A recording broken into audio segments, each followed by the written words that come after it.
pomegranate guacamole is creamy and classic, but the pomegranates give it such an unexpected punch of color and sweet flavor. It is the party snack that everyone loves, and it is delicious with chips or with raw veggies.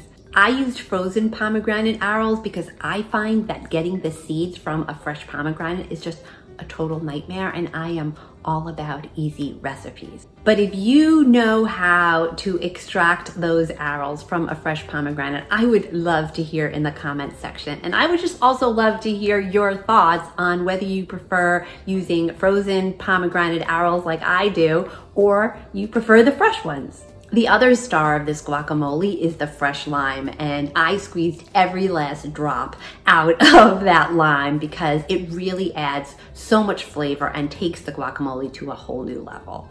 I personally prefer guacamole that's mild, but if you prefer spicy, you could certainly add up to 2 tablespoons of jalapeno. You could start with 1 tablespoon of jalapeno, see if it's spicy enough, and if not, up it and add another tablespoon. This pomegranate guacamole is whole food plant-based, keto, low carb, vegan, gluten-free, oil-free, sugar-free, dairy-free, and practically every ingredient is a superfood. Thank you so much for watching. Please subscribe. It would really mean a lot to me, and I will see you on the next one.